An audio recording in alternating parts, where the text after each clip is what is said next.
Hello, and welcome to the newest episode of the Blue Collar Racing Podcast. Got Cody Fisher with 1X Precision, and he used to be with Firepunk, how most of you guys probably know of him or heard of him. Here to talk about his Yeah, new man. business, everything he got going on. Yeah, man. How's it going? Thanks for having me on. No problem, buddy. So tell us about yourself. Tell us what got you into the stuff and kind of where you're at now. Yeah.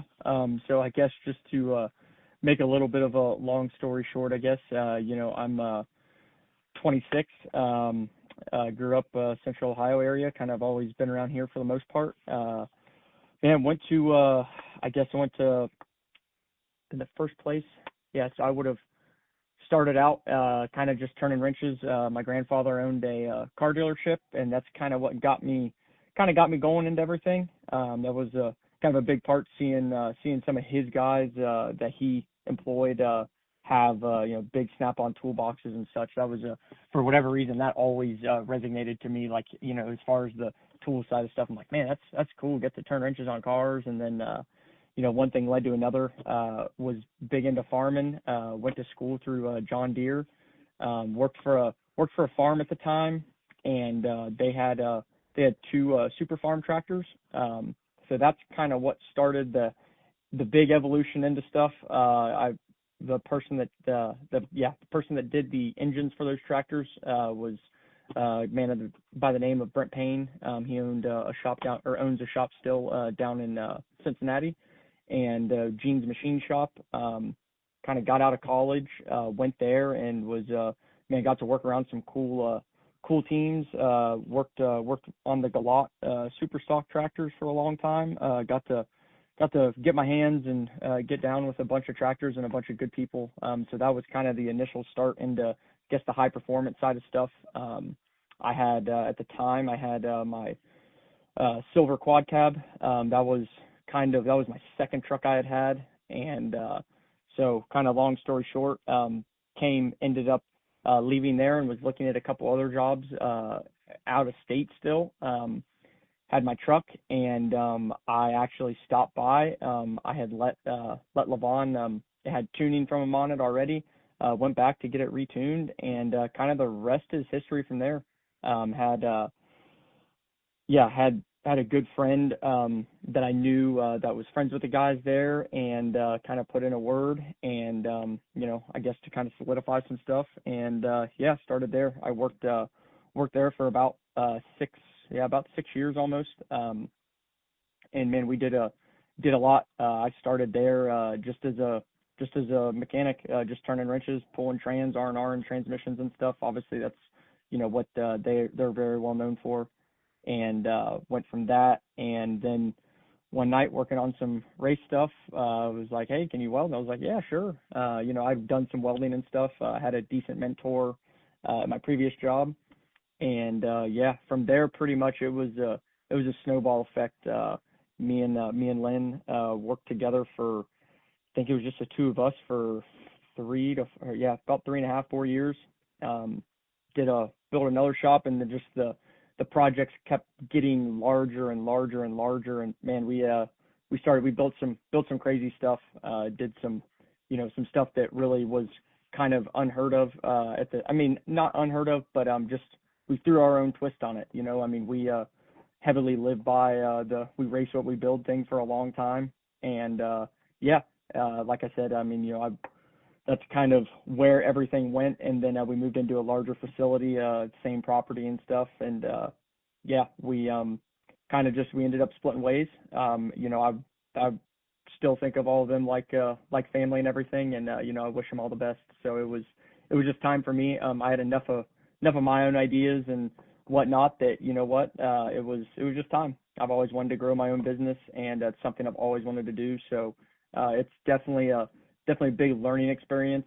And that's pretty much what leads us to where we're at right now. As far as, just kind of a general idea as far as kind of some of my background. But that's pretty much where we're at, man. Nice. So with your own business now, where is it located? What are you specializing in? What's your kind of goals with it? what are you looking at getting into? Yeah, so pretty much, I mean, a lot of the similar work that I was doing there for the most part. I mean, I had we had a large array of work that we did, but I mean, a lot of it now moving forward, I kind of wanted to switch it up a little bit. I get to I've always enjoyed working on just different projects. The custom kind of like the one-off stuff really just portrays to me. I love the customer and builder interaction. Man, I've got to work with some great guys, and I've made some of my best friends or customers. And half the time we don't even talk about trucks or cars or whatever it was that we're working on for their project. Then that was something that really pertained to me. And I just like working on a large array. It could be doing a turbo kit on a semi one day, and then working on somebody's pro mod the next day. That's kind of the direction that I'm moving. I'm going to make some small batch run parts and, kind of see where some of that stuff goes. I'm not a big, never been a big fan of doing large production. Obviously, there's multiple ways people could look at that as far as the money aspect or the money side of it. But man, if I love what I do and being able to make what the customer wants. I love talking about it and giving them something. I mean, it's expensive stuff. I mean, it's not a cheap thing when you get into custom fabrication, because it's so time involved. And I love seeing when you open a hood or do whatever, customer comes and looks at their truck. It's like they're just almost starstruck by it, and like that's regardless of any of it. Like that's kind of the main overall goal. I think everybody kind of has that, but yeah, it's going to be mostly just all custom fab related stuff. Get to collab with some good shops and stuff, make them some one-off parts and one-off projects. So a lot of turbo kit base. It's kind of what I have a pretty decent name for the most part, is just making that. If it's custom and cool, it could be turbo kits on boats. It could be turbo kits on semis. It could be a pro mod chassis the next day. I mean, you don't, I don't really have a set. It's going to be, we're only going to do, Ford trucks, or we're only going to do turbo kits on cars, or we're just going to do turbo kits in general. No, it's, man, we can, make anything. I've had a lot of good connections and a lot of tools to make, just about anything. If you can dream it, we can build it type thing. And, that's kind of what I'm going to run with. And it's done me well for a long time, and we're going to keep going with it. I think it can definitely turn into something 10 times bigger than what it is now. So that's going to be the overall goal. Awesome. Yeah, that sounds good. I'm excited to see what you come out with and some of the builds in the future. I've just been a big fan of seeing your builds in the past. I mean, a lot of your builds have gave me inspiration on doing stuff for my own stuff and stuff I've done for other people. Yeah. Oh, that's awesome to hear, man. Your builds are just super clean. They're unique every time. I don't think you've made one turbo setup or exhaust setup the same. Like everything's always just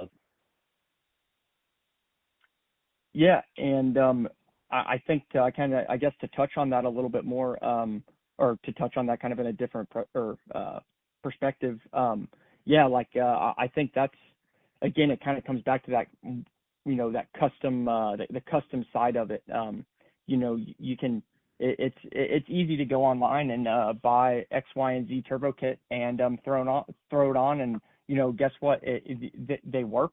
Majority of them do. I'm not gonna dog on anybody's other turbo kits or whatnot. It's like I tell anybody. You get the cool thing about welding, I think, in fabrication as a whole, and why I make them all different is, it's what you put into them is, your results portray that. Like if you, even your emotions can get into it. Like, hey man, like I can have, some of the tubes, you want to have them in that kind of fluid motion with each other, and my work is very much based off of how I'm feeling and, just what I'm thinking that day. Like, I always try to make them easy to work on. And, a lot of people look at, oh man, there's some crazy bins in there. There's some, stuff that's not necessary. And for sure, there's not. Some of it's aesthetic, just aesthetically pleasing. Not saying that it takes away from the functionality of it. But a lot of times, a lot of those bins and stuff, I mean, man, they're really there for making it easy to take apart or whatnot. And I'm not saying all of them are easy to take apart. You're putting, big frame HX82 stuff in third gen engine bays with, factory AC and, inner fender liners and full exhausts and, factory engine locations and not solid mounted engines. I mean, the list of factors that play into that you have to think out. I mean, I'm I'll there's 100,000 things that go into one project that just nobody understands, and the vast majority of people don't see. And I think that's what it takes to put a well thought out project together. And I'll always try that with everyone, and continue to do so. So I think it's definitely fun. Definitely will rack your brain some days for sure. But I think if you don't fail, or if it doesn't work out every time, I mean, that's how you build a better skill. And I've seen that in the years of my builds and seen how they progress. I think that's part of the coolest thing of it. So. Yeah, I mean, definitely. I know I went through building my race truck and helping be a part of builds of other race trucks. Yeah. Sometimes you gotta try stuff. You might not go buy the book of like a true side by side kit or over under kit. Like, for example, my atmosphere turbo is off my manifold structure at like a 45-degree angle, but Yep. I can get in and work on it easily. It made everything look good. Everything's happy, and it wasn't a true kit that you order offline. But I'm super happy with it because I can change my atmosphere turbo in 15 minutes. Yep. Yeah. And I think that's a big part that I think a lot of people, I wouldn't say miss when they buy these these pre-made turbo kits and stuff. But in my opinion, it is. I mean, man, you get some of these over under turbo kits, and I'll be the first to admit I've installed more over under kits and side by side kits from other people, and man, like that was part of the reason why I like building them so much, is because, man, some of the pains and some of the fitment and stuff, and just the QC, the quality control of some kits, or man, it's hard to look at sometimes. And that's another thing I think that a lot of my turbo kits that I've done and I do are I try to keep them in their raw state, or do a clear powder coat over, so you can really see the craftsmanship and the work that goes into the tubes. A lot of these kits and stuff, I mean, they're using pretty low quality tubing. Low quality, the welding on them, they're not the best. And I'm not one to sit here and say that my stuff has always been top tier level. I mean, that's also the whole point of growing. Some of my ones at the beginning, I mean, there's been times I've been back purged stuff for whatever it is. And I mean, I'm a self-taught welder too. I had some people that I could look up to and ask questions to. But I didn't ask them everything. I enjoy the learning process. But to kind of make that a full circle, I guess, statement, like, I think that's why the custom, making them different every time, kind of resents to me so much, because portrays to me so much, is because of some of that. It's like, yeah, man, like you're not going to go out on the internet and find another kit exactly like that. I despise using intercooler boots. I imagine the amount of people that can probably attest to this have blown intercooler boots off. I mean, it's something that has been it's happened so much that, well, I like running band gens and V-bands. I think it makes everything look better. It gives it a better seal, and in turn, obviously runs better. So I think that's definitely a big part of the reason why I make them different. And it's a cool thing to do. It's something I have enjoyed. You have endless ways of doing stuff. So Yes, and I definitely agree on that whole using boots. I mhm. I go using boots. I try to stay away from them as much as I can. And if I Yep. do build something using boots, I want to use a straight boot and not a 45 boot because anytime you're using 45s, they never work how they should.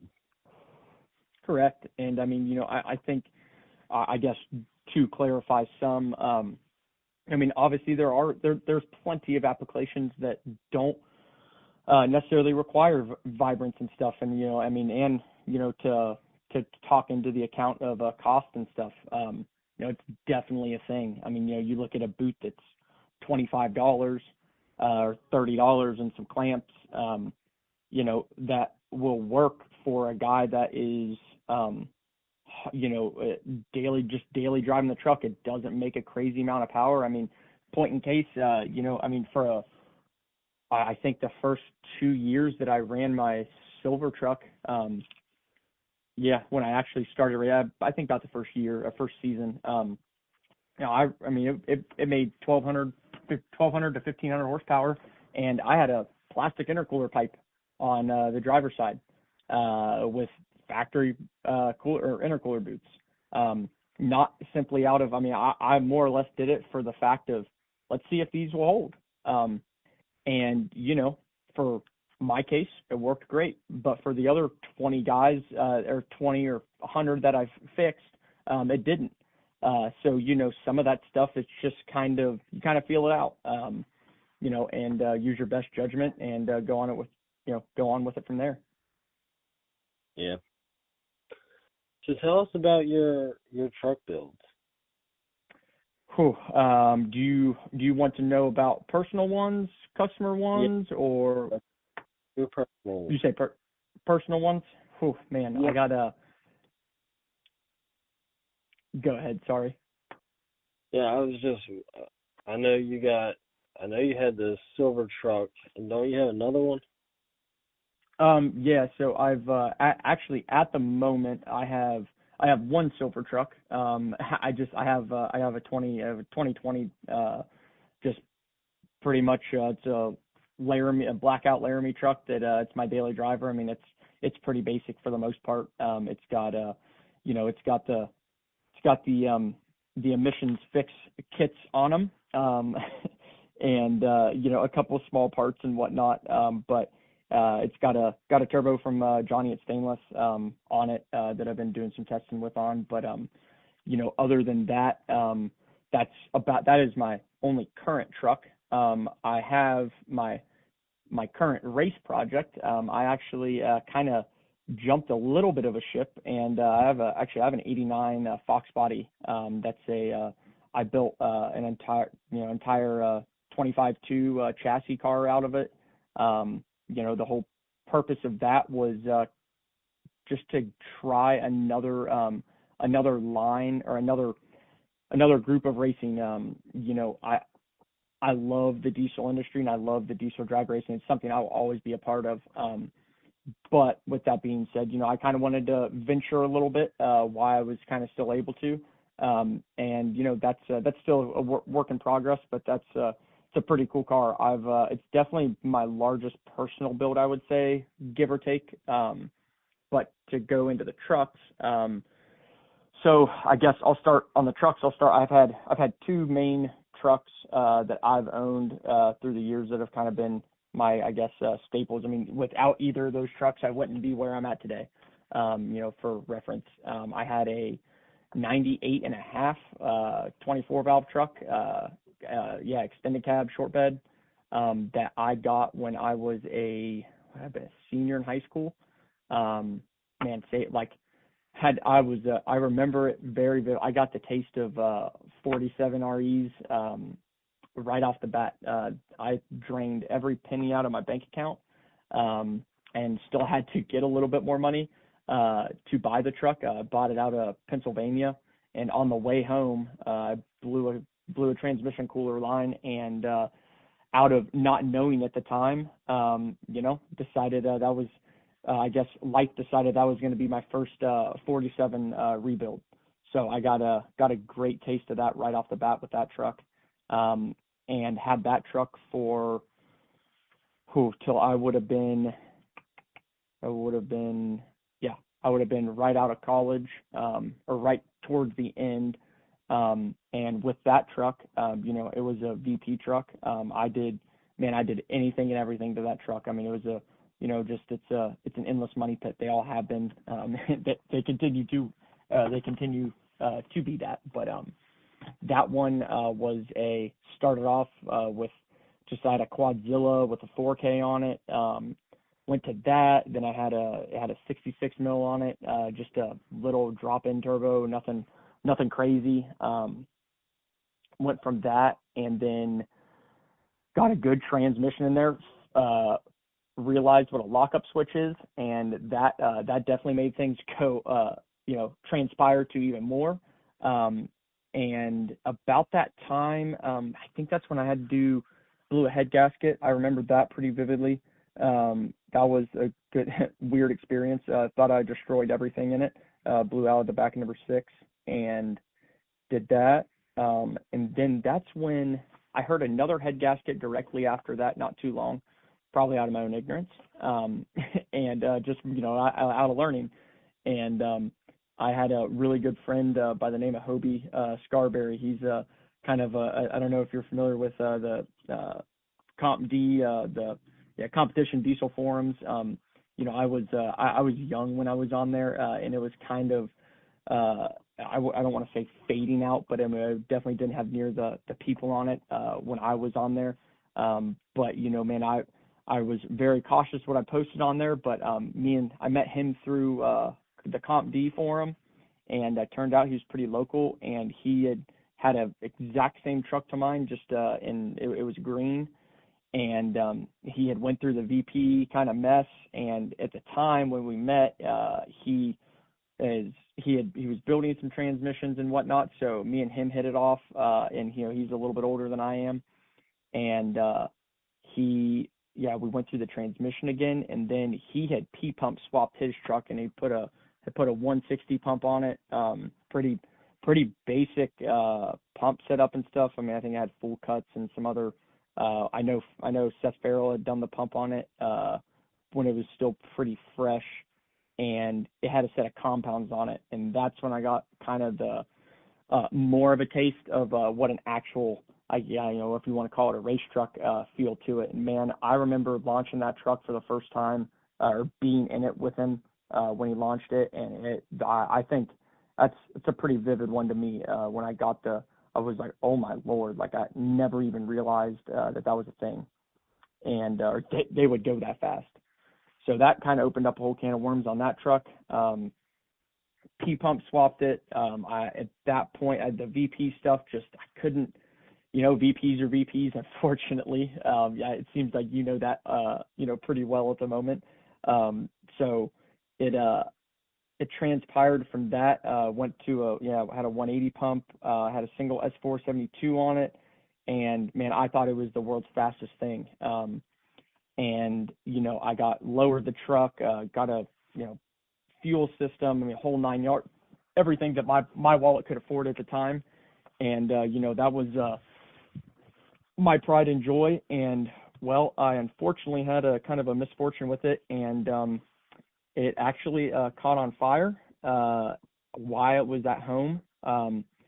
Still don't know the exact reason of why. All I know is it was a disastrous of a day. It was partially in the shop. It was halfway out of the shop, halfway in, and by the time I walked up to the top side of the other barn where you can't see the truck, and walked back down, and looked like somebody was blowing some smoke from out or underneath the cowl of out of the truck. And yeah, the rest is pretty much history. I had So I had burns all up my arm trying to get it out of there. Finally, I got it dragged away from the barn. So the barn wasn't a total loss, but it was on fire. The truck was burning to the ground, and it was a total loss. That was a heartbreaker for me. And that pretty much kind of ended that stage of the second gen life for me. And I ended up getting my quad cab. That's pretty much that was kind of my staple truck, I guess, if you would like to call it. That's kind of what allowed me to meet Levon and meet a lot of people in the industry. I mean, that was my introduction to a common rail too, and man, that was it was just a game changer.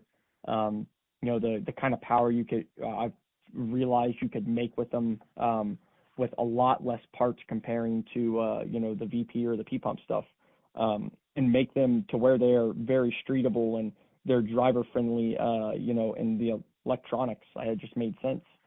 And man, that truck, that thing, it was a snowball effect on that one hard. Went from a stock truck that had I bought it as a salvage title truck. I actually had to get it retitled because it was a totaled truck. It had the transfer case had exploded in it. Put a hole in the floor, but the truck was extremely clean at the time before it was known as the dent side. And so I got what little money I had together, put everything together, and pretty much from there was the rest was history. The engine that was in it ran pretty good for a while. I put a second gen swap on it, a set of 100 horsepower injectors. I think, they were 100 horsepowers from, I want to say they were extra G's the first set that I put in there. Or sorry, they were 60%. But anyway, had that, and sure as anything, it dropped 2 valves out of it, doing a nice big old smoky burnout. And that's when the engines started going in it, kind of like clockwork. And after that, that engine actually lasted surprisingly long. I did King of the Streets with that engine in it. It had Carrillos in it, pretty basic QSBs in it. I think that was when I had a D&J stage 2 head on it. I think I had an FI 76 on it, and got it all back together. Single, I think at the time I had a 12 mil CP3 pump on it. And the day that I got it together, I hot torqued it, and it was really close to a sled pool, that our local hometown sled pool. We got it on the dyno, I think it made 800, and then it made like 970 something, and then made 1,003, I think, on the dot, the first day that I had it all back together, and went and hooked it to the sled. And that was kind of how I broke that engine in. So, but from there it got, I just got the bug, ended up putting a wet deck plate motor in it. That's when I was wanting to go significantly faster with it. I knew what my goals were at the time for it, and I was like, man, I want to go run 590 in a full weight truck. And it was like, oh, that's gonna cost an arm and a leg, and it definitely does. But I drove the truck all over the place, and ended up, like I said, put a wet deck plate engine in it from D&J. Had what would have been? I had an 8096 10 on the manifold, and I put an HX82 out front. That was one of the guys who worked at Fire Punk, Josh Scruggs. Sure some of you guys know him. He put he had an HX82 sitting around. We put it on that. Went out to drive it for the first time. We actually dynoed it first. Got it dynoed.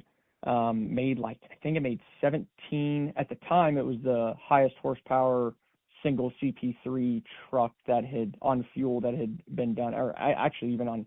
I don't want to say with spray or anything, because we didn't spray it on the dyno yet.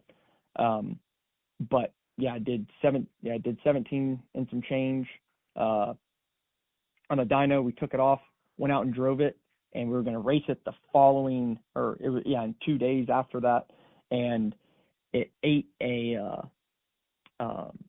my overflow line out of my radiator, and the HX82 did, and trashed both chargers. Hadn't even driven it on the road yet, and like it was just it was a kick in the face at the time. But thankfully, ended up getting some stuff. Got some new turbos. Ended up putting a 4.2 Weimer out front. Same kind of or same frame turbo as the other one. And yeah, we ended up the first weekend out, I went 597. I think 597 to 598. And man, after that, it kept going faster. The fastest I ever ended up going was went a 569 at 133, I think, 132, 133 in the eighth, and then did 870s at 176, 172 in the quarter mile, doing some quarter mile racing, some streetcar stuff. And man, I drove like the fastest quarter mile pass I ever did in it. I actually drove it to the track about 45 minutes, an hour away, swapped the radials on it, and went and did my thing. But that truck treated me well, and I did a lot with that truck. I mean, I took it all over took it to every ODSS race, raced 2 years in 590, and never got a win. Got to the semifinals a couple times, and it was a heavy truck. Broke a lot of transmissions with that. So I think I probably still owe on a couple of transmission parts from that one, but no, it was good. I had a ton of fun with it, and it was just, I knew what kind of money it was going to take to go to the next level of racing to put into that truck, and I didn't want to cut it up any more than it was. It wasn't, and when I say it was cut up, I don't want to say it was, because in reality it wasn't for me. So I had full interior, working AC, full bed floor. About the only weight reduction, if you want to call it, was it was floor length in the back and had a fuel cell. But yeah, other than that, and it was probably just as heavy because it had 2 big turbos hanging out front and big factory size cooler on it and everything. So it definitely got down for what it was, for sure. Nice. I mean, it was still a solid build. I remember seeing that. No, it was. Oh, can you hear me? Sorry. I don't know if I lost you there or not. No, you're good. I remember seeing that truck multiple times, and I knew it was full bed floor and interior, and I was like, man, that truck really gets down and goes for what it is. Yeah, and it was consistent too. For when it didn't have transmission problems or whatever it was, it was consistently running. It ran consistent 590s. I mean, pretty much like clockwork. I mean, if it would get on a bad track or something, it wouldn't run quite as consistent. It was a ball. I loved racing that truck. Definitely opened the eyes to a lot of people what you can do with that was kind of what, and it's still obviously going on big as far as the street trucks and all that kind of stuff, and they're getting bigger and wilder than they ever have been. I've been fortunate enough to be a part of some of them, and it's cool to see what they can do. That's for sure. Yeah, definitely. So I'm going to pick your brain a little bit on, the guys building their trucks now or might be building their trucks in their own shop. What kind of materials, like if you're doing roll cages, like do you think you got to go chromoly? Do you like mild steel is okay? What do you recommend? What do you think is still good and not good? Yeah, it's a little bit of a I don't want to say it's a loaded question, but it definitely is. So to touch specifically on chassis stuff as a whole, from let's just talk roll cages in specific. Man, I've seen I've seen a lot of bad crashes. I've had some personal friends pass away from it. in crashes. And man, just being around it a lot and building a lot of cages, building a lot of chassis and all this stuff. That is one area that I have an extremely hard time not investing money into. Now, with that being said, you look at, I would honestly, I don't even know what the price of mild steel is anymore, compared, because chromoly is all I use. When it comes to roll cages and stuff, DOM, I don't use any DOM. I mean, it's all chromoly, or Docol. I've used some Docol on some 850 cages and stuff. But man, chromoly, as far as the chassis side of stuff goes, that's all you're going to find me using. I think it's something in the short term. You're like, oh man, is it, if we're talking a couple of dollars a foot, and I know it's not going to range that much. If it's ranging 50 cents or $1, I feel like the way I've always looked at it, even before some people, I've had some people come at me and say, oh, well, work at a shop or it's whatnot. It's like, man, I've always, when it came to safety, I have always tried to put money into that first. And a lot of people don't, and I understand it to some extent. But even in these street trucks and stuff, that's why we were tucking. My quad cab had an 850 cage in it. Had factory dash in it, factory AC, all that stuff. And was it, are you going to get a little bit of rattle out of it, or are you going to get some extra harmonics into the cab of the truck with a cage? And yeah, you will. There's no beating around the bush of that. But at the same time, if you are building a truck of that caliber, or even a truck with a cage in any caliber, I feel like a nice, well-built, chromoly cage is kind of a necessity.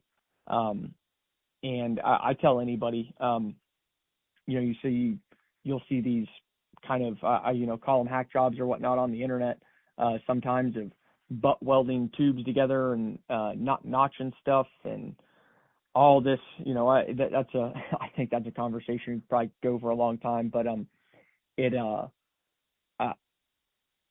anybody has the ability. You can notch a tube with a cutoff wheel and a flap disc.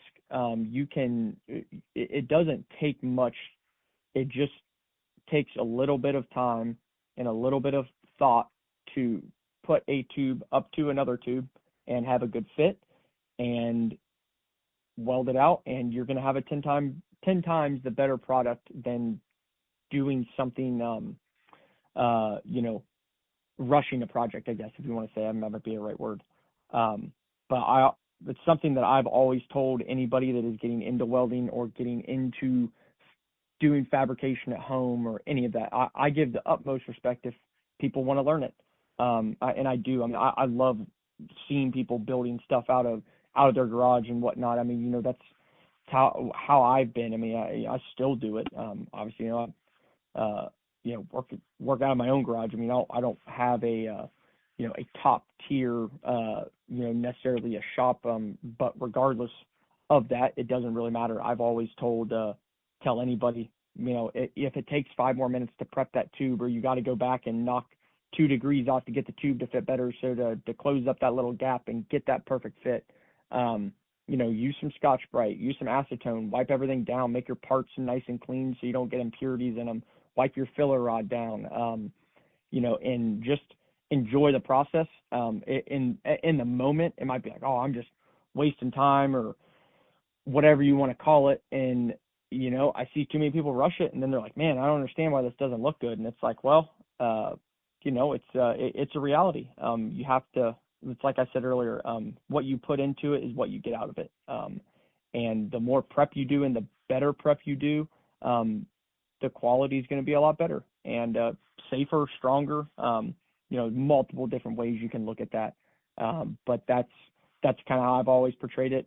So when it comes to guys building in their shop, man, spend an extra couple dollars. If it takes you another 2 weeks to save up, another $100 or $200 or whatever it may be to get some chromoly, then man, go for it. I would wait. If that's just that's kind of how I've always portrayed it, and it's kind of how I like to go about. If anybody asks me, that's what I tell them. All right. Yeah, that's all good points there. Now, what about for like intercooler piping and stuff? Do you, some people say do aluminum, some people say do stainless. What do you feel? What's your man? Yeah, it's gonna go.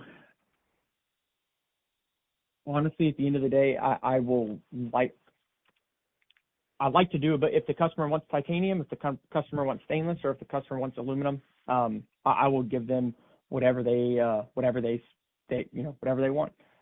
But as far as my personal opinion goes, I'm a fan of stainless.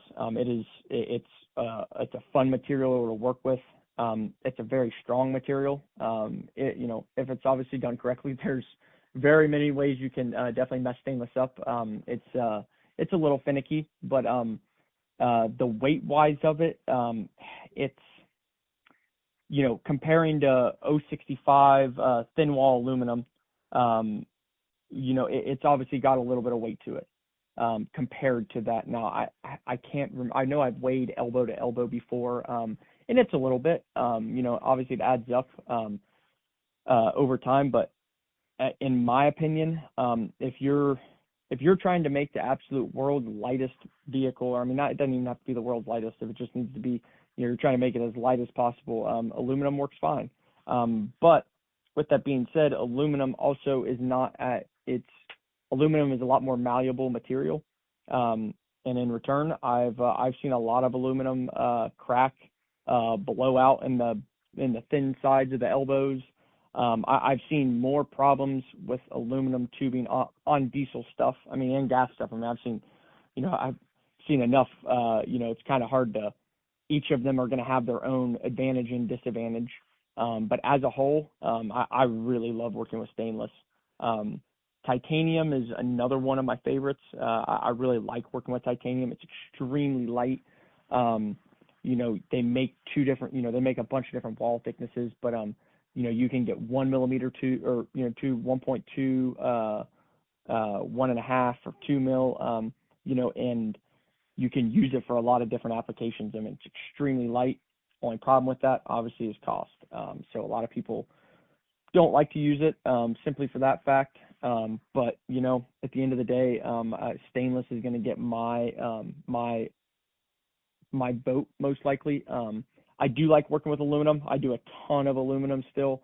But I work enough with all of them. What I'll say is I think use what you think is best for your application and go with that. I think stainless is going to get my vote simply because I have a love for stainless. You can build about anything with stainless, and it doesn't rust. It's a hard one to argue, I think. Out of all three of those materials, none of them are going to rust. I think that's going to get my vote for sure. Yeah. I think most of the guys that are, building their own kits out of their garage and stuff, 9 times out of 10, they're going to use stainless because aluminum, that's a whole different welding aspect. You have to have a different welder that can even do aluminum, which is more expensive. And then most of your home guys are not going to have that. And then if they're already trying to save the money not going aluminum, they're probably not going to spend the money to go titanium. They're probably just going to do stainless and call it a day. Yeah. And, there's other options. There's a bunch of people that use aluminized tubing. Not obviously my cup of tea, but man, it holds up. If you're looking at a DIY, like if you're looking at absolutely budgeting every ounce of the project, then it's something that can hold up. Not saying is it what I would prefer? No, but it is an option. There's multiple different things people can use out there. I'm not saying to go out there and use, weld some pop cans together or anything, or any PVC piping.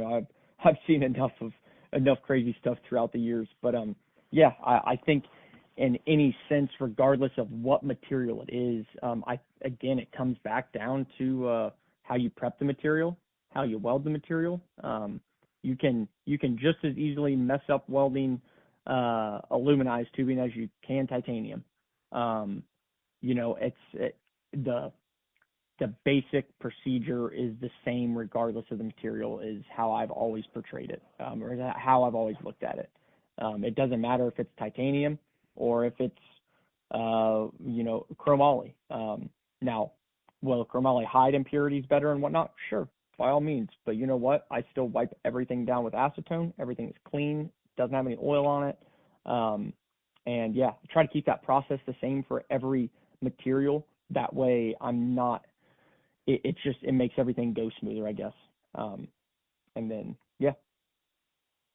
Yeah, a good buddy of mine that taught me how to weld, he always told me a weld's only going to be as good as your prep work. If you don't do the prep work, the weld's not going to be good.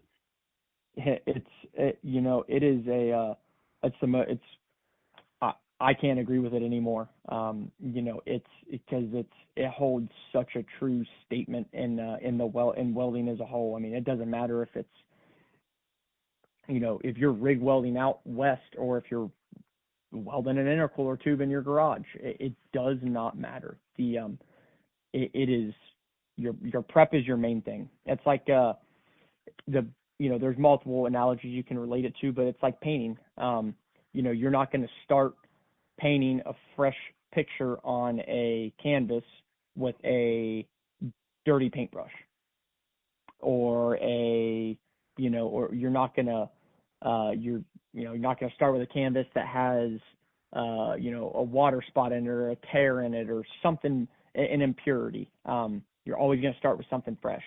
It's the same thing that applies to welding. And man, I've had people be like, man, just weld it. It doesn't matter. And it's like,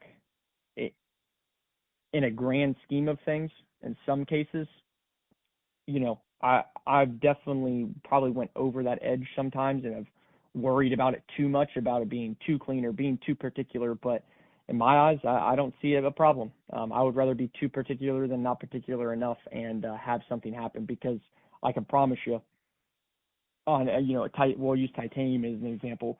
If you go weld titanium and you don't have that tube prepped and you're not all good to go, like you're trying to, if you use the same Scotch-Brite for titanium as you did in aluminum, I can promise you're going to have some problems, and they're not going to be fun. You're going to spend 5 times the amount of time trying to fix that problem, when if you would have just started and taken the 5 minutes extra time to prep it correctly, then you wouldn't have had that problem at all. And then you're going to have cut marks on it. You're going to have scrapes on it because you were dragging it on the table, or whatever it may be. And then your end result's not going to be as good. And that's where it's kind of one of those things you have to, if you do your steps in line and do them correctly, it goes so much farther. And I tell everybody that starts out, or like I said, getting into it, like, man, if you cleaned it and you think it's clean enough, clean it again. I know it sounds kind of dumb and repetitive, but man, it has spoke wonders to me. And it's changed, my results throughout the years. I mean, you can see from when I started to where I am now, and where I'm even going. I still have to remind myself of it sometimes. I'm like, man, just clean it again. Like, over time you can find out what you can get away with and what you can't. But I've done that, and then as soon as I do, it'll bite me right back. So it's definitely something that I hold extremely high on the standard list, if you want to call it, for just fabrication in general. Yeah, you brought up a good point about the cross-contamination of different metals.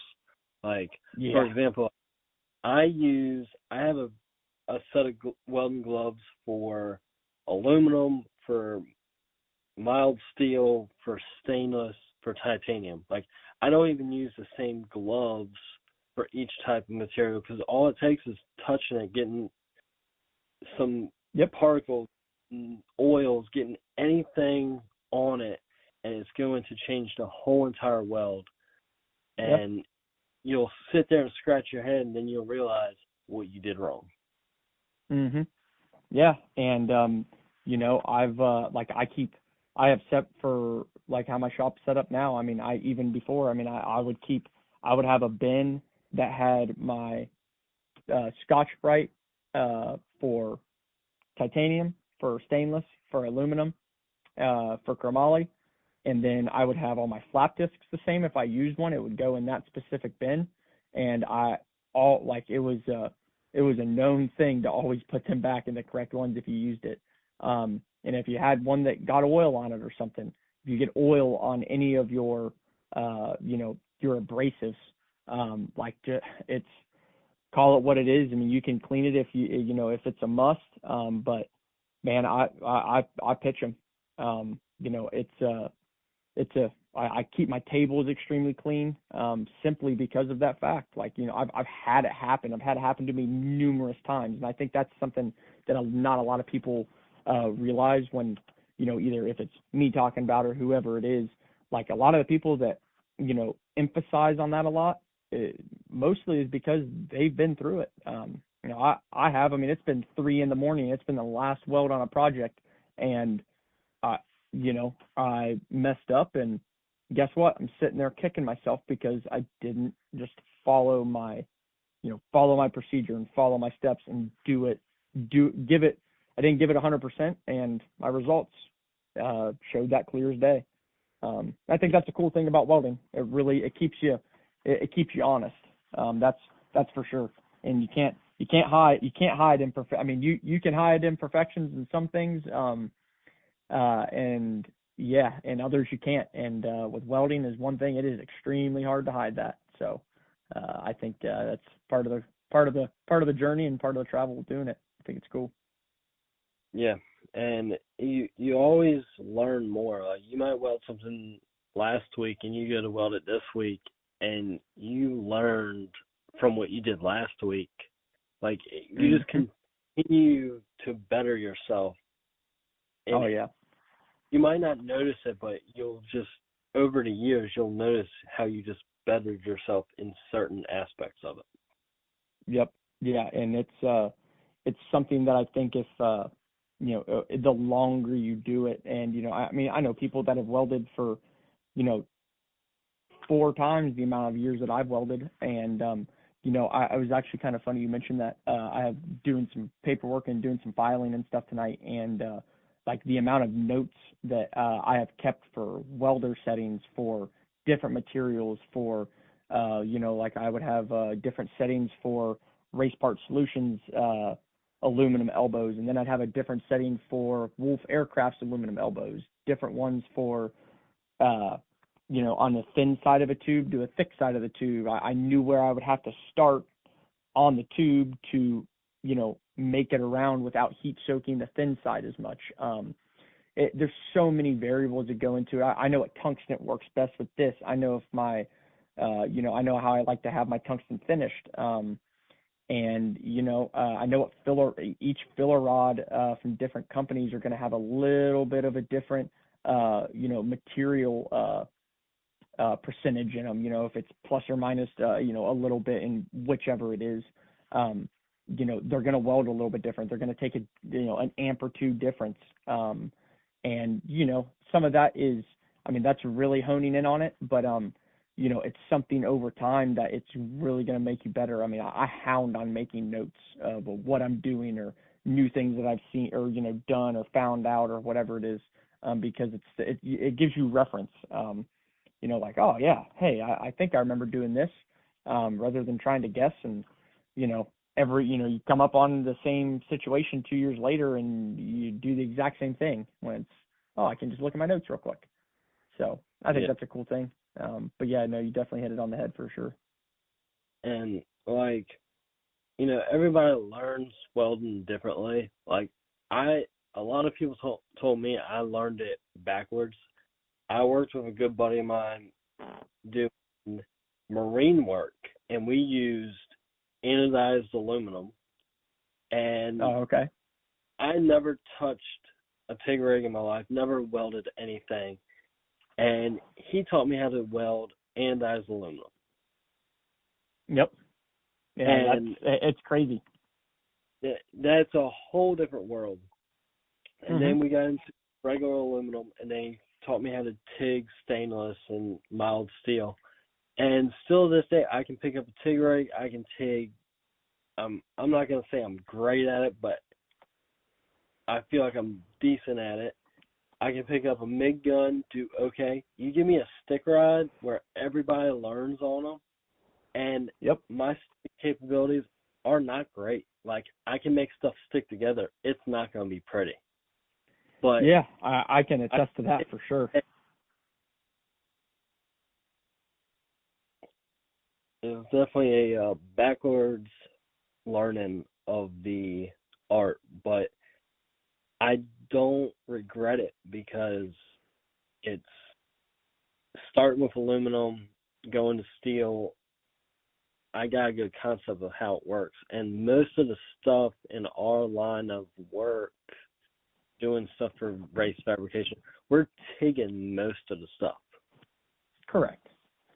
And I pretty much learn the same way. I mean, for the most part, I mean, I did some stick welding in my high school lab a little bit. Did some, and I have my general sense of stuff in my metallurgy skills. I mean, looking back, I wish I had a larger metallurgy background. I wish I had more knowledge just of metals and of more processes, I guess. And with that being said, I mean, I do my fair share of reading and stuff, and I've been graced enough with having a couple good friends that have also been in other lines of the industry. It's pretty funny. My actually he still works at Firepunk. Aaron Zig. He's a great friend of mine, and we grew up together, went to high school together, and everything. And he worked at a shop that did a lot of production stuff, and he would do a bunch of MIG, tons of MIG welding, and he's extremely good at MIG welding.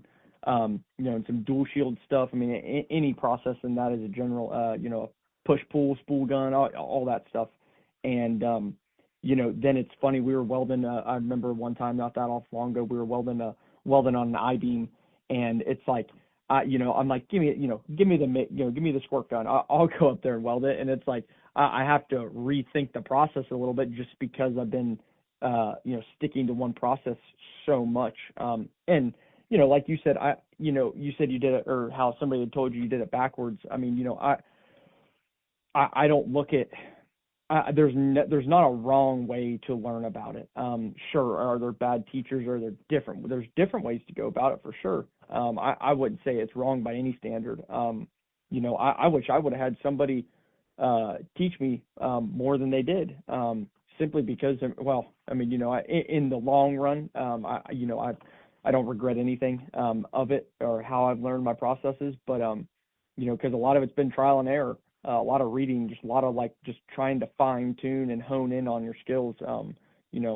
There's enough information out there nowadays that, man, between if you want to call it YouTube mechanic or, forums or whatever it is, you can learn some great information on. I've had some great friends as well, or, peers people that I've looked up to that are phenomenal welders, that, I've got to learn some from, and just take a little bit of info from different people and stuff, and try to put it all together in the best fashion possible. And it's worked out some for sure for me. I've definitely been. It's kind of crazy. If you would have told me I would have been doing what I'm doing now 15 years ago, per se, I mean, I would have kind of looked at you like, do what now? But it's a process I've always loved. I was just never around it with being on a farm and stuff. I mean, we had buzz boxes, and we're fixing booms on sprayers and stuff, snapping them off and whatnot. So it's definitely came to a different circle than what I thought. But man, I wouldn't trade it for the world. I love self learning and self teaching. I mean, I think it makes your brain work. That's for sure. In most good ways. I think you can definitely overthink it too. but it's all part of the process. It's all part of learning. That's why I love it. I think it's when people say, "Oh, trust the process." A lot of in most cases or most industries or however whatever aspect you want to look at it on, it portrays to, but especially for welding, like just trust the process. Uh, it's something I really enjoy because at the end of the day, I can see what I get done if I'm welding or building stuff on that particular day. Like it shows. There's no hiding it. I think it makes it makes you stay honest with yourself, and I think it's a pretty big thing in life as a whole. So I think it portrays to a lot. Yeah. So do you have any tips or anything for people getting into welding? Um, just kind of anybody's looking to start out getting into it. Like, do you have any tips for them? Yeah. I think I got a couple. For sure have more. For sure have more than a couple, but I think a couple that kind of comes to head.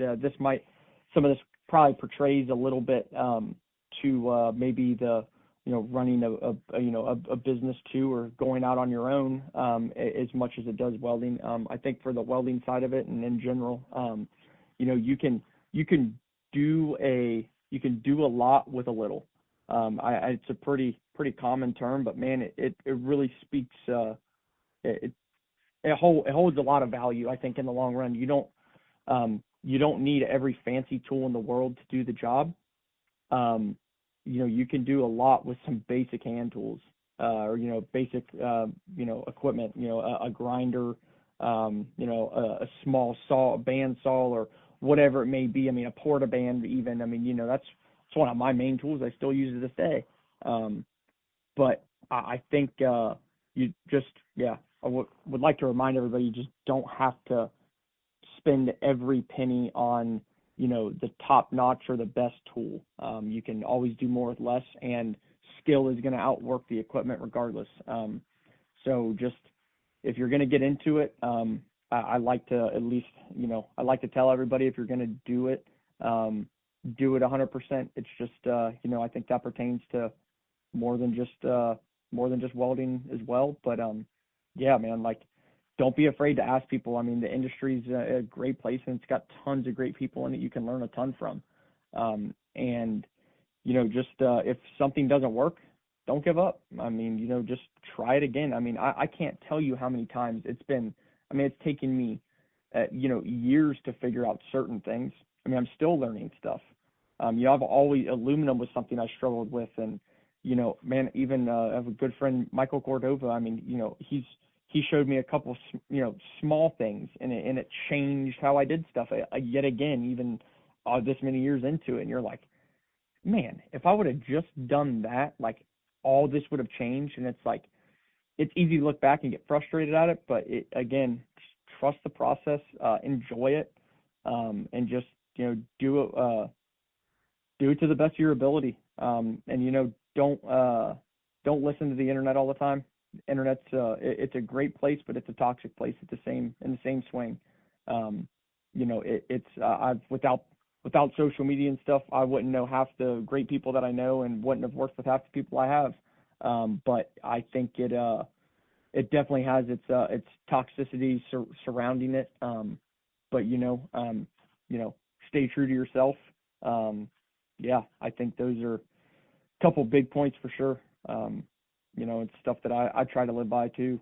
It's easy to get in over your head, and let that affect more than just the work itself. Affects your mind and all that kind of stuff.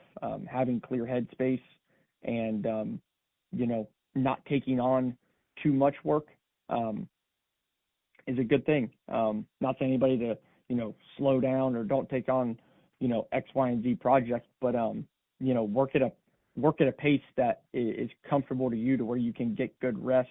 But also, when you're working like it's a real thing. And I've learned I can burn 18-hour days, I can burn 20-hour days, I can burn 48 hours straight. I've done it more times than I care to count. But it's you having clear headspace and getting some rest is a must. People can think you can think you're indestructible and can't be touched, and I can go days without sleeping, and you can, but it in the long run, it will show. And I think that's something a lot of people getting into it have to realize. And it's I can definitely attest to a lot of that. So I think if you can take anything from it, I would say those are definitely a couple things that I would tell people. Yeah, definitely keeping a clear headspace, open-minded. Yeah. If I have somebody Yeah. willing to teach you or give you pointers, just listen, because Yeah. more likely they have done it longer than you have, or even if they haven't done it longer than you have and they were told by somebody that has, just listen to what everybody has to say. Yeah. Yeah, listening to people and just not it doesn't matter who it is. If somebody's giving you advice, and I mean, in any circumstance, like, man, just listen, take it for what it is, and try to apply it. Give it an effort. You never know; it might completely change your processes. I mean, I've had that more times than I care to admit. That's another great point. I would definitely tell people, like, just listen to people. Don't be afraid to try new things, because that's the only way you're going to grow is if you try new things. And that is a fact of life in general. And even more in welding. Like, if you try to do the same process, the exact same, and stuff is still not working, without trying new things, just not going to grow. Your processes aren't going to get better. Your end result's not going to be better. Definitely listen to people, and there's a ton of people out there that are definitely willing to teach and give advice, and take all you can, take all the advice you can, because it'll definitely pay off. Yeah, and just a side note onto, it doesn't have to be a young kid. It can be anybody that's never welded before. If you want to learn welding, you might know somebody with a welder, or you might go buy a cheap welder or something. Go to your local metal shop, ask them for some drops or some scraps. I'm sure for, $10, $15, you can get some plates, you can get some angle, all different sizes. Take them home, clean them up, sand them down, and just weld. And if it doesn't work out, cut it off, clean it up again, weld it again. At the end of the day, you only got, half the metal shops will just give you the stuff. Some of them might charge you $20, but you're not going to have a ton of money into it. Just keep trying. Don't go out here and try to build a intercooler pipe set the first time you weld. Go get some scrap metal and just try it. Just keep trying to advance yourself and get better at it, and then you can make the jump to stuff on your rig or stuff around your house. Just keep trying to advance yourself and learn a new trade. Yeah, I know. Now that you say that, that's another one probably. I have, if you're not, you have to. It's just like a sport. It's just like anything. If you're not practicing it, the skill is not going to stick with you. The processes aren't going to stick with you. And man, I could, if I went to every metal shop around here and asked them, and if I was just starting out, was like, hey man, like, you guys got any like scraps or drops from the brake or whatever it is? Man, there's not a single weld shop around here that wouldn't be like, yeah, man, like, here's plenty of scraps. Like, I used to do that. We used to get pieces made or whatever it was, and they'd have little corner drops. I would make little, triangles or little pyramids and weld everything together, like, do anything. And it gives you something to practice on. Just getting a rhythm down in your head for, learning how to control the pedal, just learning it, getting your eyes dialed in. Your eyes are gonna, your vision's gonna change when you're under a hood for a couple hours and then going to a bright light. Like getting used to all of that. I mean, even if you think it's not benefiting you, it is in some way. And like it's like you said, you just have to put the time in, you have to put the effort in, and if something doesn't work on one of those little scrap pieces, well, guess what? You can throw it away, or like you said, cut it up again and try again. Like, look at it, dissect what's wrong with it, or attempt to, and go right back at it. And you have to do that. That's part of it. I think that's if you're not, you gotta practice like you play. I think that's something, a term that I've used and told people. It doesn't matter if I'm welding two pieces of scrap metal together that are somewhat trash, or if I'm welding two titanium tubes that are each elbow's $250 a piece. I'm gonna weld those, and I'm gonna treat them the exact same, and it just does not matter. I look at it all the same. My prep's the same and everything. Once you practice things and make them easy and a good routine, it's gonna portray and it's gonna show. Yeah. So this question is gonna be for the more, I guess, advanced welding people that are looking to get into this kind of work. But what's your favorite machine, favorite brand? What do you try to go with when you get welding materials and welders and that kind of stuff? Yeah. I guess to start with welders, it's like I said earlier, it's kind of this almost, I don't know if I would call it a double standard, but it applies to different parts of your, of your welding career, I guess, or whatever you want to call it. You can obviously do more with less, but you reach a point that there's machines out there and there's tools out there that are going to make your processes a lot, I don't know if I want to say easier, but easier. More streamlined, more precise. Band saws is one, but we'll get into that. The as far as welders go, man, I've welded everything from prime weld, the prime weld on Amazon, to AHPs, to Millers, Lincolns, ESOBs, AHPs, HTPs, and you can spend $500 on a DC TIG air cooled off of Amazon, and I've welded with them, and they're not bad for what they are, but man, I have a hard time. I'm a big fan of the Dynasty line of machines from Miller. Man, I have a 280. I call it the nasty 280, just short for Dynasty, just because I love that machine. It's a 280 amp machine. It's relatively compact for the most part. I mean, compared to some massive welders out there, but man, I have yet to run into much that I can't. I mean, I have yet to, with that machine in particular. I mean, I have not ran into anything that I've not been able to weld. The AC, the high freak board in it is, I mean, I wouldn't say spotless, but I mean, man, it's spot on. The every setting, every control is good. The pulse settings on it are phenomenal. I mean, it's in total, I think you can rack up 10 to 12 grand in those machines.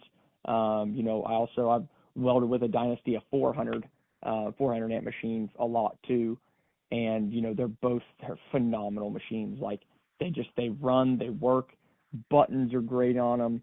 They're made here. Their customer support's great. I have nothing but great things to say about Miller.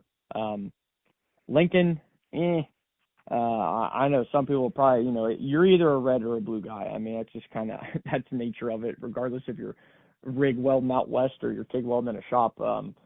Everlast even makes a good machine. I mean, I've welded with some of the new Everlast. They're pretty kick-ass machines. But yeah, the I don't know, the Dynasty, the 280 that is my guy of choice. I love that thing.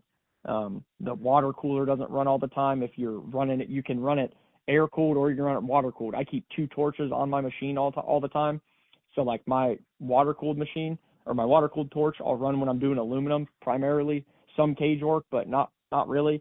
And then I run my air cooled torch simply for the ergonomics of the torch head or the torch handle and everything itself, and the weight of the torch. I don't have three hoses going into one. I don't have the weight of water in it. Just the weight of some gas and one hose. I can fit it into places a little bit tighter. That's going to be my guy of choice for sure. That's definitely my favorite. Yeah, But I've used a Miller Dynasty before, and I don't have any complaints about it. It was very good when I used it. I prefer a Everlast. That's why the guy that taught me how to weld, that's what I learned on was the Everlast. That's why I ended up buying. I'm a big fan of Everlast. And then back to what you said about Lincoln, like at my work, we have a Lincoln, it's a MIG machine, and it's probably the best MIG machine I've ever used in my life, and it's a Lincoln. I mean, they all have their pros and cons. They're all good machines. Yep. It refers back to the thing that I kind of said, earlier of it doesn't matter. You can give me a prime weld or my Dynasty, and man, I welded a full turbo kit together with a prime weld like 2 weeks ago. And I mean, to the general person, I mean, even to me, like, I mean, those things, it welds good. Does it have its, downfalls and things I very much dislike about it? Yeah, for sure. But as weld quality goes, like, I can't tell a difference. But that's why I say, like, when you're just getting started, like, you don't need to buy a $12,000 machine. You can buy a cheaper machine, and that's one of the reasons I'm a fan of Everlast for sure. They make some great machines, and some of their newer, they're like 255 EXTs, and some of those newer, the bigger machines. I mean, I think I don't want to say a fourth of the cost of the Millers, but I mean, they're at least a third the cost. I mean, they're great machines. I have nothing bad to say about Everlast by any standard. I love Everlast. My Millers that's what holds sweet and dear to my heart. But I ran a Lincoln a bunch too. I mean, that was our first welding machine that we had at Firepunk when I started there. I welded with one of those things with a corded pedal and everything for a long time. But then now, like, I've run a cordless pedal on my Miller and stuff, and like it's hard to go away from some of those luxuries. But again, some of that just comes with time too. So that's for sure. Definitely. It kind of goes with the fact of like trucks. You got Ford, Dodge, and Chevy. They all have their ups and you kind of just get one that you like and you just kind of stick with it. Yours is Miller. I like Everlast. There's a bunch of guys that like Lincoln. I mean, till this day, it's an Amazon Yes Welder brand, and that is my, I throw that in the truck. It's a 110. It runs off a 110 or 220. I can throw it in the truck. I can take it wherever. I can go weld something that's not in my shop, and I don't have to worry about messing up my nice welder. I can keep that in my shop, and I can just throw this one in the back of the truck and just go do whatever. Yeah, exactly. I mean, and it's great to have a machine like that. So, like, as you grow, you can still keep that machine. You don't have to get rid of it by any standard. I mean, and it's a great thing. I mean, I have a little tiny machine like that too, and it's just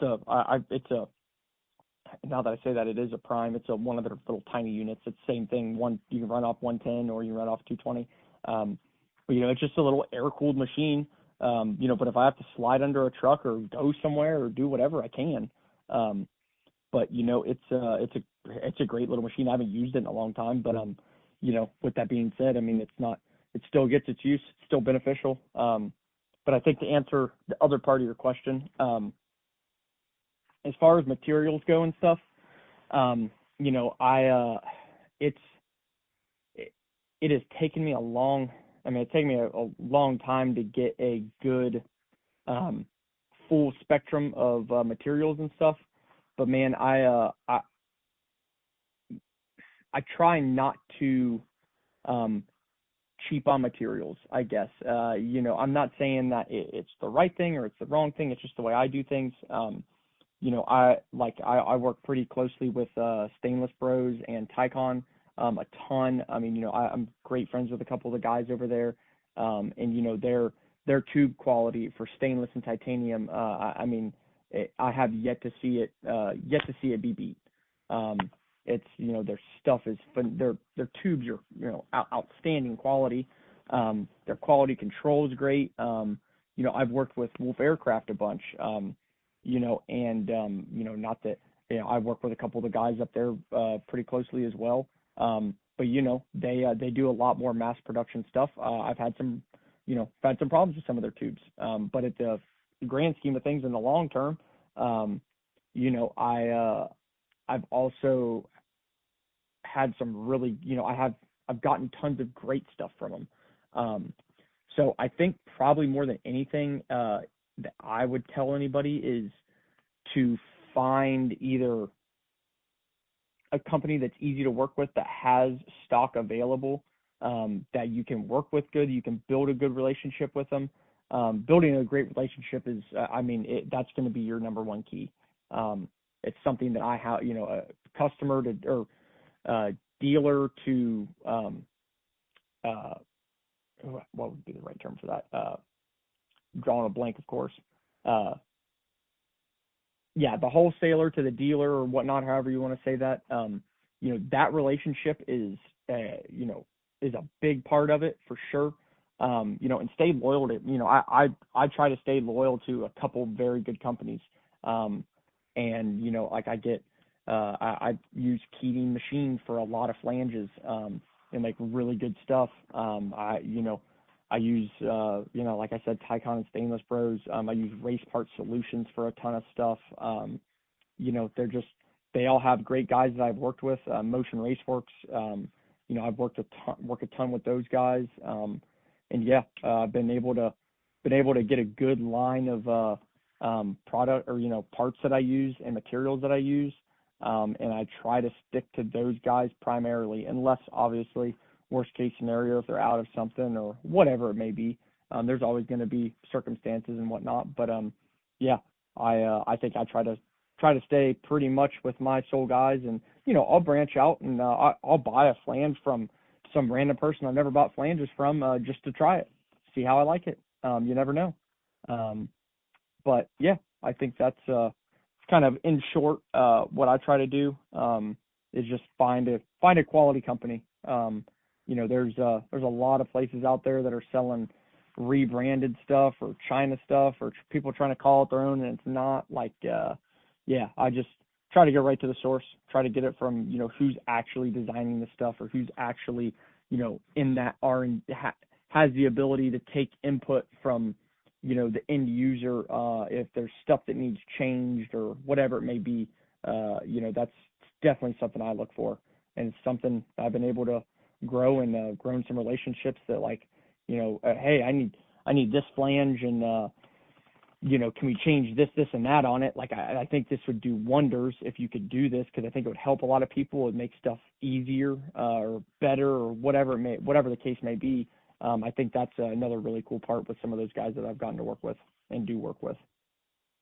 Yeah, that's a really big part in it, especially doing. It's not so much with the guys, you know, building the stuff in their garage for their own stuff, but like guys like you and guys like me that are, you know, venturing out and doing stuff on our own. It really makes a difference, making those connections and getting those contacts and working with companies, and it does getting the good friendships going with them, where, you know, if you do have a problem with something, you can call them and they're gonna make it right. Where you deal with a company online that you never heard of before, you have a problem with something, you contact them, you may hear back, you may not. Yep. Yeah, I mean it's a prime example of that. I live about 10 not even that 5 minutes from Jake's headquarters, and I'm not. I still buy stuff from Jake's and stuff, but when it comes to my fabrication stuff, I don't buy anything from him. Simply because of the rebranding thing, and I don't have anybody to call if I need to change something or if there's a problem or whatnot. Or hey, maybe try this with your quality control when you're bending these tubes, or can you get a tighter radius, or can you do this, or whatever it may be. And I'm not demanding of it, but it's something that it helps tremendously when you're doing custom stuff, because a lot of this, call it just mass-produced parts. Sometimes the stuff doesn't get quality controlled very well, or checked very well, or there's big variations in it. If you get a tube that has, if it's a 4-inch tube, 4-inch 90 that's got a 4-inch centerline radius, and then the next one's 5 1/4, or you get 6-inch centerline radiuses, and half of them are 6 1/2, and half of them are 7 3/4. I mean, it makes a big difference in far as like, hey, maybe I got to measure this again because now I got to double check to see if even the center line's correct. And yeah, it's just it's an ongoing thing. I mean, the more you do it, the more you look into that stuff. So it's I would definitely say it's definitely something to keep an eye out for sure. And just watch who you buy things from, and just make a good connection with them and rock on. Yeah, I definitely agree with that. So do you have a tip of the week for the fans? Oh, tip of the week. Man, I think probably something that I think I got one. I try, it's maybe not just as simple as a line or a phrase, but just do, if it's welding or if it pertains to a lot more than just welding in life. I think just do what you love, and have a passion for it. And man, I know a lot of people say that, but it's something that holds so much value, at least and it has for me. Do what you love and have a passion for it, because man, it'll change your whole life. You can, if you're doing something that you're passionate about and that you love to do, it gives you a reason to wake up in the morning. It gives you a reason to push yourself. It gives you a reason to grow. It gives you a reason to be happy. It gives you a reason to get good rest so you can do it to the best of your ability the next day. It makes you take chances. It makes you push yourself. I think it's a big one that's probably overlooked, or maybe it's said too much and not explained. But keep a clear head, and man, it'll do you wonders. It's something that I've went through some big growing, just life growing changes and stuff. This year especially for me, and those are definitely some things that has pertained, and they've presented to me a bunch in a lot of ways. So take it for what it is, but just have fun doing it. If you're not having fun, then stop doing it immediately. So I think that's definitely a big one. But I think that's what I would tell everybody is just do what you love, and grow that passion, and don't quit. If you quit, nothing will ever get better and nothing will ever grow. You always got to push through it, even if it's hard, even if you got to cut that tube apart 50 times, cut it apart 51, because you never know, it might work on the 51st. So, I think that's what I would tell everybody. Yeah, that's a really good point.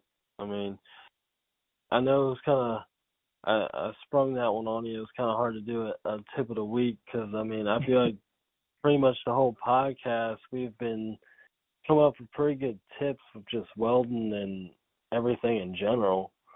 So I know I sprung that one on.